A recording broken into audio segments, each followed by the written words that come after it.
back to our show. Mr. One presents today with one of my favorites again, a year later, the San Francisco Mime Troupe.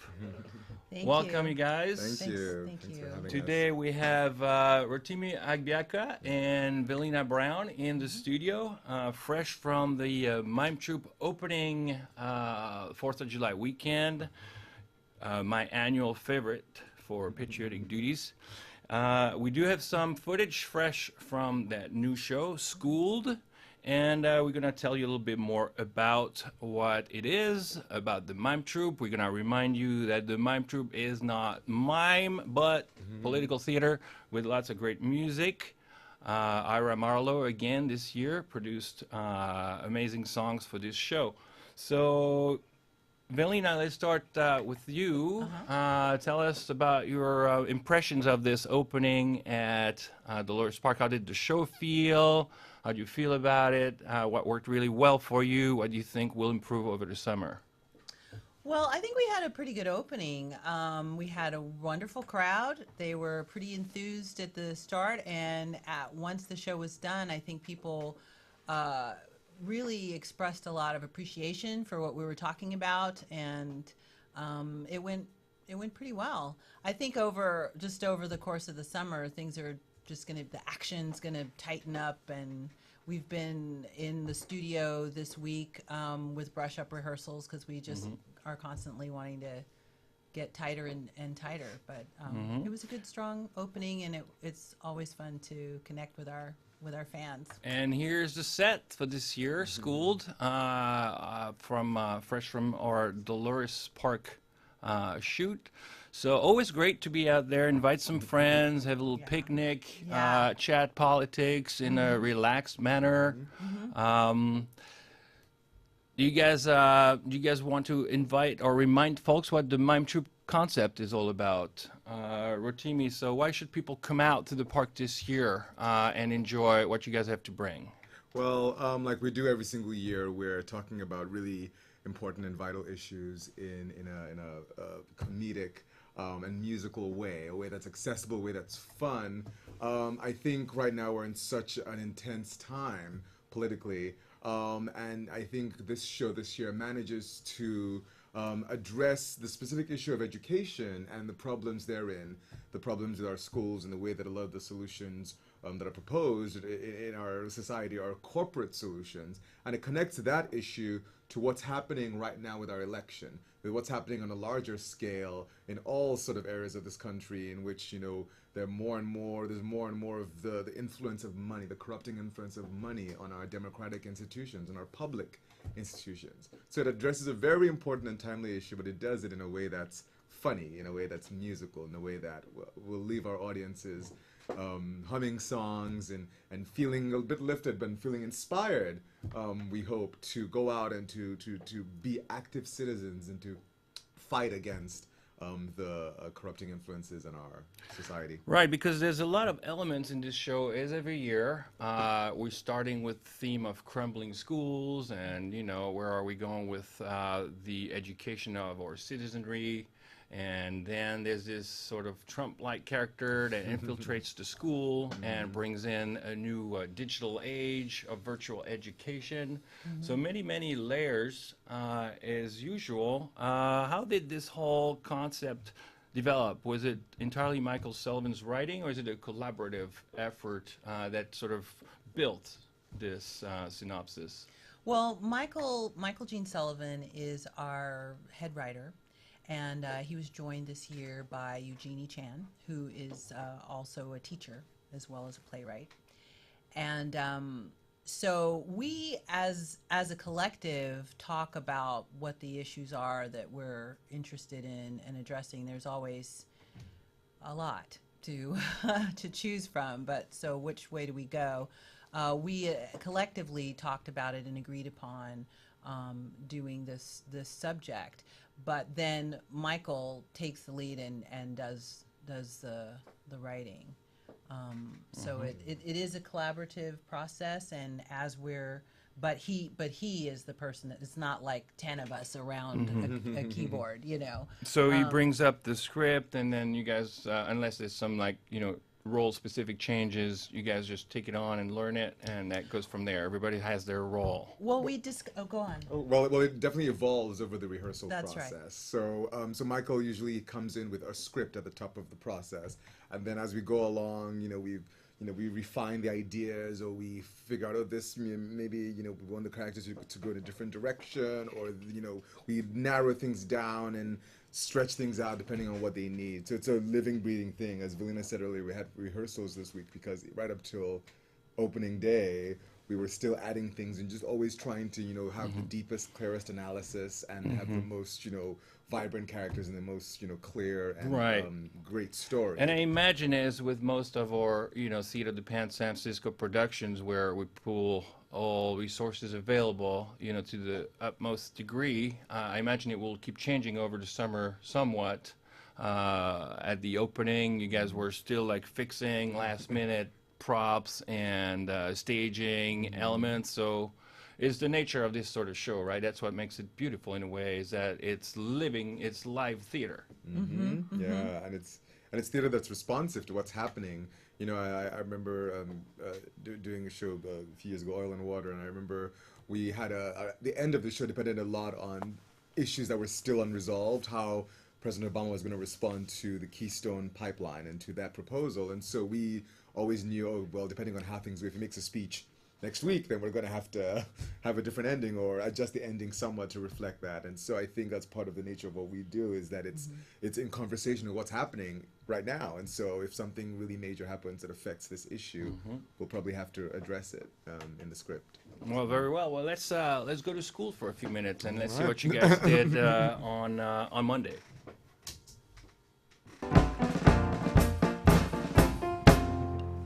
The legislative branch of the United States government consists of two deliberative assemblies, the House of Representatives and the Senate. The Senate ratifies treaties and approves presidential appointments, while the House initiates revenue-raising bills. Both must vote on and approve laws, and only Congress can declare war. 2, 4, 6, 8, that is how we legislate. Go legislative branch! Woo! Oh, thank you, Estelle. That was really cool. And now, for our final presentation on the 3 branches of government.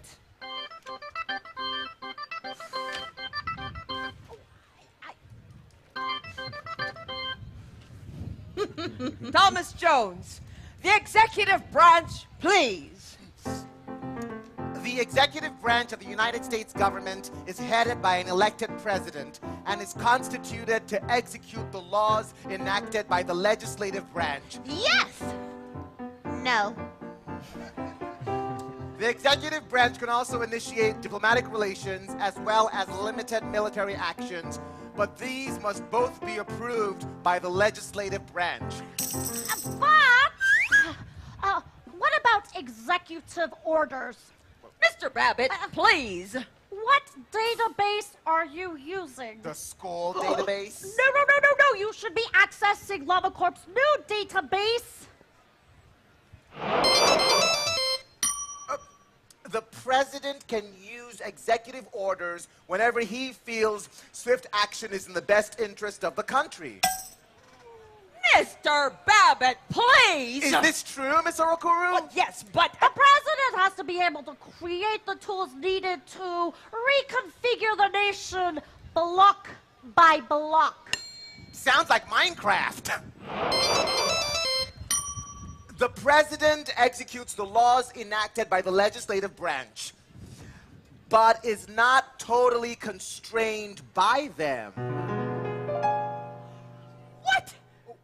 So I wanted to put in this excerpts because it's a very timely observation about how digital age can rewrite history. In an age where paper or some kind of hard copy version of history is no longer available, who is writing history and where is this taking us? So that's definitely one of the subtexts that's going on in this sort of rewriting of history. I also wanted to put in this excerpt because there's a lot of sounds in there, and that sort of reinforces the commedia dell'arte, theater that the Mime Troupe does. What do you think I Again, teach here? Just let's names and reiterate dates? that the Mime Troupe is not Marcel Marceau mime. teaching you how to be People keep citizens. forgetting about it. That's probably been the biggest Our fight American of government, your troupe experimental since the procedure, early and the 60s, people is to can't make be people wise understand enough that to you guys steer are their producing destiny. amazing The road is political fraught with theater peril. musicals, Freedom makes and demands. this is not just Know your mimeography. story. So Know tell us a your bit more about the rights. origin of the Tomorrow's in name your and why it is hands. sticking in spite of the misnomer, Velina. Why do we still call ourselves that? Well, I understand that, but where did it start? Why was it? People were asking me again this past week. Sure. Why are they called Mime Troupe? Well, mime is the definition of it is the exaggeration of everyday life in story and song. That's actually the definition. And silent mime is under the umbrella of, mime, but pantomime is under the umbrella of mime. But what we do actually is mime, and the founder, R.G. Davis, actually studied silent mime as well in France, but honestly, I don't know why he named it the Mime Troupe. At the time they called it Mime Troupe, the French Right. version, the Mime Troupe, and which is about mimic, and so I don't know. I don't know what they were thinking at the time when he settled Well, upon it, but but actually it is mime in that it's the exaggeration of everyday life and story and song. So whenever you see a musical theater piece or any kind of thing, if you've seen Rent or Hamilton or whatever, that's mime too. And so that's what we do. Yeah, well, mostly I suppose a reference to the movement theater is how I understand it. And back in the 60s, I suppose it was not as sort of typical, or maybe Marcel Marceau was not known as the mime. Right. So. Right. But there's definitely been a battle for you guys over the years. Yes. I'm fine with, sticking to the name because I love it and I love the logo and it makes sense. If you were to call yourself something else now, you would lose 60 years of, annual shows directly associated with the name and a tradition. So I'm with you there, but I definitely have to school folks every single year. I know, it's really and one of the things that's interesting about this is that there's something about the word mime that is like Teflon. Like everything else slips off of it. Once the person hears the word mime and you say, we don't do silent mime, and they go into the Marcel, so you're like trapped in a glass box, or you call up and they're like, why do you need a sound permit? Your mime's hook, hook, hook. And so, no matter what, they have to go through that routine, even if you tell them. So I don't know what that is, but I'm hoping just your fabulous, intelligent viewers Yes, will be able to to help understand, us. yes, Help to us understand that, pass on the this word. is an amazing San Francisco tradition and that there's plenty of music in it and that year in, year out, we have amazing acting skills also, portrayed on stage in an amazing, beautiful outdoors environment, which is these days even more rare than back when I first discovered you guys in 2000. Right. And I was just reminiscing with you how I loved that 1600 Yeah. Transylvania show, which was before the Iraq War, even before 9/11, I think. Yes. Because you were guys in the summer, warning us about corporations and corporations being treated as individuals, and that being probably the worst issue for society to deal with in a democratic way in the 20 years to come, and it has proved true. I loved how Bush and Cheney back then were depicted as evil vampires. That was so prescient, and so was last year. Last year you guys had Freedom Land, and that was about Black Lives Matter and police violence, and it involved a veteran coming back from Afghanistan. So today, just briefly, we'll mention what's been going on in Dallas and where we're at with this sort of, showdown between what people want and what the rogue police is putting out. So we won't stick too much there, but because you guys were already warning us of these issues last year, just tell us a couple things about what you think about, how you feel yesterday's event in Dallas may or may not direct our nation in some positive directions. Well, it's hard to say what's going to happen next. I mean, we've been in a situation where pretty much we were just talking about this, how every other day, like that's not an exaggeration. It doesn't feel like to say every other day there's some new case where an unarmed black man has been murdered by the police. And so this shooting in Dallas, the sniper shooting police officers who were out because there was a protest. Why was there a protest? It was a peaceful protest, but they were protesting all of these shootings. And so there's a context of people, speaking out because of all of these murders. And then someone decided, clearly with military training, decided that they felt like we need to be shooting back. That's I think that's what I took that to mean. It's like, well, we're getting shot every day. Somebody needs to shoot back. I think that, the gun lobbyists, every time something awful happens, they say, well, see, if more people had guns, that wouldn't have happened, or that, that the outcome would have been better somehow. And I guess this particular shooter took their advice.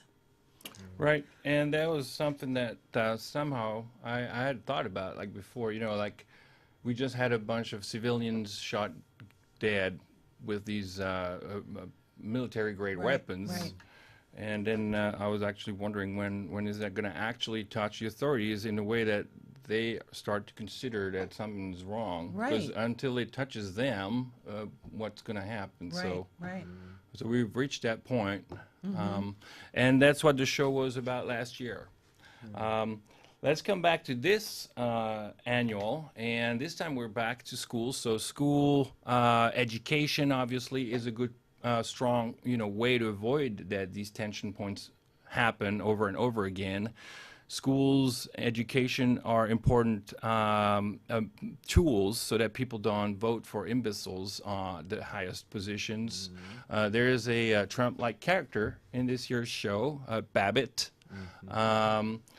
Rotimi, tell us a little bit more about that character played by Lisa, who was here at the studio last year, and about the comedy aspect of that character and also the tragic innuendos. Yeah, well, Babbitt, so in the show, Babbitt is the CEO of a company called the Learning Academy for Virtual Achievement, or Lava Corp. And he comes into the schools. He's been invited to come in by the school board president, and he is going to come in and make everything more efficient. So at the top of the show, he's this very officious, kind of nerdy character, almost robotic character, who's all about efficiency and cutting the fat and trimming the fat, which is the rhetoric that a lot of conservatives use when they talk about what the economy needs. It needs to strip away entitlements and trim the fat and make it lean and meritocracy and so he comes in under this guise. But then his money making scheme, we find out over the course of the play, and I don't want to spoil too much for all of you who are going to come see the show, but there's a money making scheme underneath all of this. It's all about money and all about making money for him. And as that scheme gets threatened by some changes in the school board presidency, he decides to throw his hat in the ring and run for the presidency. And this is when he sort of reveals his true nature, and then he becomes more of a more recognizable Donald Trump type. So there's a lot of comedy in the way the character is portrayed, but there's a real tragedy in that this, we see the rise of this demagogue, this fascist, really, this person who believes that corporations should be running things, that corporate regulations are the problem, and that if we just let business people and those with money run things, for their profit, that everything will go well, which, as we have seen in this country, is not the answer. I mean, we are dealing with the fallout from decades now of policy across both parties that has, been all about pleasing business and at the expense of the workers. And we're in such a mess right now, and in a situation where people are vulnerable to being led by this rabble-rousing demagogue who, tells them, yes, there is something wrong, as they can all tell, and decides to blame it on the Muslims or the immigrants or, or anyone Mexicans, but, yeah. or anyone but actually the, Who's pulling the strings? yeah. And so, Right. And we're reaching the end of our show. I just wanted to show this Mime Troupe poster from the early 60s. This is the poster that started Bill Graham's career as a promoter. He was a manager of the Mime Troupe at the time and put on this concert together with an early version of the Grateful Dead to raise funds to help out after the police shut down one of you guys' shows. So this is how deeply ingrained the Mime Troupe is involved with the San Francisco history. This was from a museum exhibit that just finished, unfortunately, this week at the San Francisco Contemporary Jewish Museum. Just wanted to show it all to you guys. We have 30 more seconds to talk about the next shows. So this coming weekend, you guys are at Live Oak Park. That's right, in Berkeley. In Berkeley, and then there's a few more locations all over the Bay. Mill Valley, Richmond, Palo Alto. Yerba Buena Gardens, closer to us, is on July the 24th, and Washington Square Park in North Beach, Sunday, August 14th. Closing shows, Dolores Park, September 4th and 5th. So sfmt.org for all information. Mime Troupe, schedules and pictures and films or documentary trailers and such. Find out about your traditions, and we'll see you back in a couple weeks at Mr. What Presents. Thank you so much for coming. thank you. And Thank you so have a much. wonderful season. Thank you, Mr. Wall.